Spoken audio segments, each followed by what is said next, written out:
Welcome back to കേസ്ലെസ് വിത്ത് സ്നേഹ.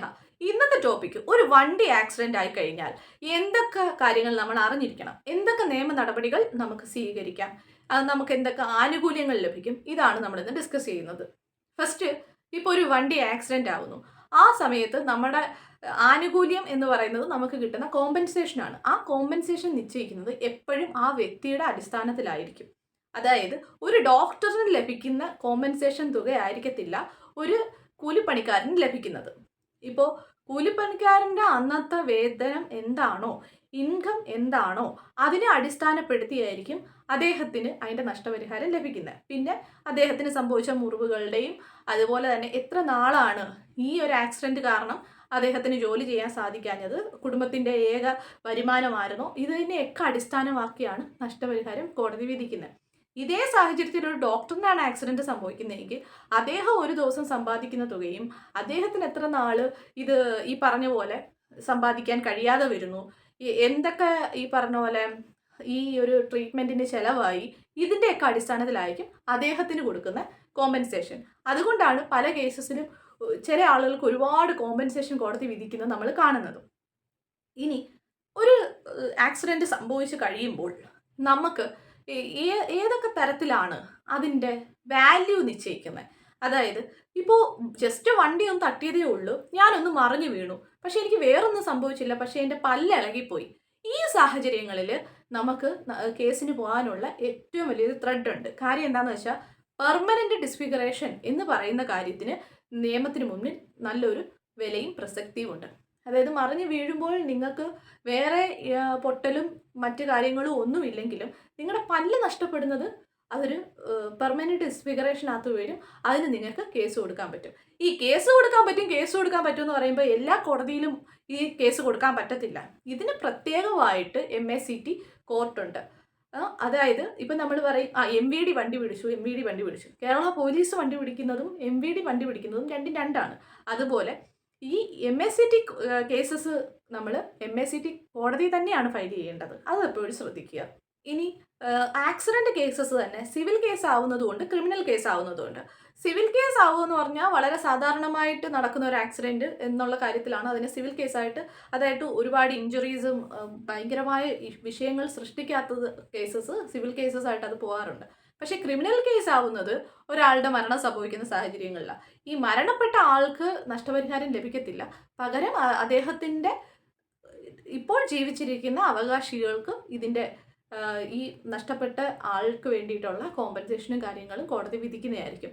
ആ വിധിയുടെ തുകയെന്ന് പറയുന്നതും ഞാൻ നേരത്തെ പറഞ്ഞതുപോലെ ഡിപ്പെൻഡബിൾ ആണ്.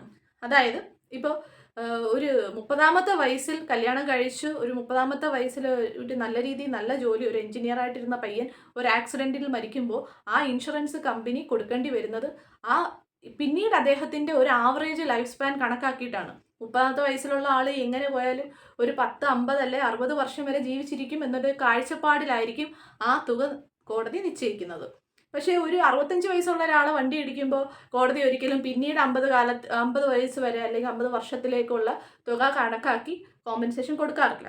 അപ്പോൾ അത് നമ്മൾ എപ്പോഴും മനസ്സിലാക്കാം.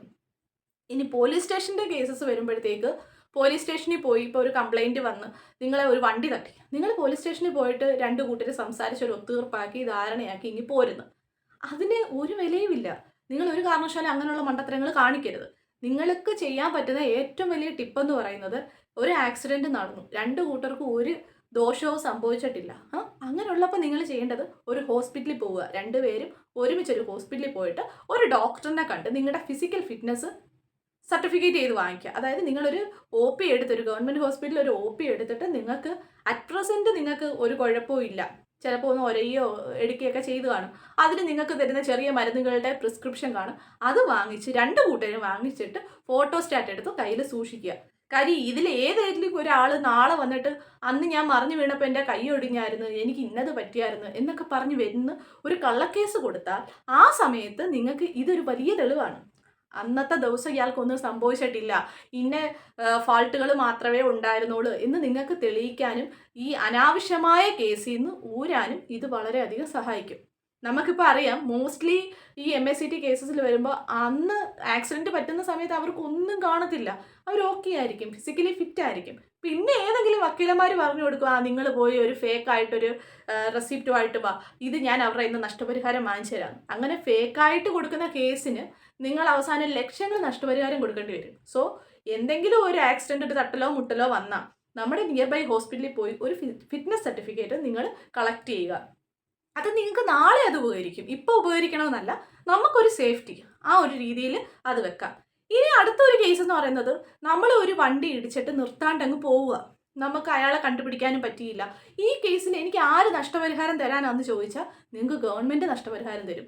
നിങ്ങൾക്ക് പോലീസിൽ FIR ഫയൽ ചെയ്യാം, എന്നെ ഒരു വണ്ടി ഇടിച്ചിട്ട് നിർത്താതെ പോയി. അത് നിങ്ങൾക്ക് കേസ് കൊടുക്കാം, MACTയിൽ ഒരു കേസ് കൊടുക്കാം.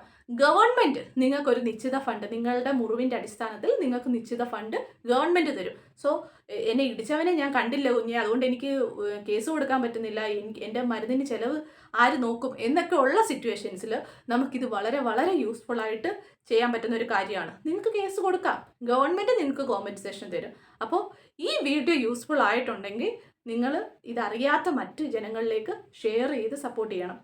ഞാൻ എല്ലാ വീഡിയോയിലും പറയുന്ന പോലെ എന്തെങ്കിലും കാര്യങ്ങൾ അറിയണമെന്ന് ആഗ്രഹിക്കുന്നുണ്ടെങ്കിൽ, സാധാരണക്കാരെ ഹെൽപ്പ് ചെയ്യുന്ന നിയമ നടപടികൾ അറിയണമെന്നുണ്ടെന്നുണ്ടെങ്കിൽ നിങ്ങൾ അത് കമൻറ്റിൽ രേഖപ്പെടുത്തുക. ഞാൻ അത് റിലേറ്റഡ് ആയിട്ട് വീഡിയോസ് ചെയ്യുന്നതായിരിക്കും. Thank you.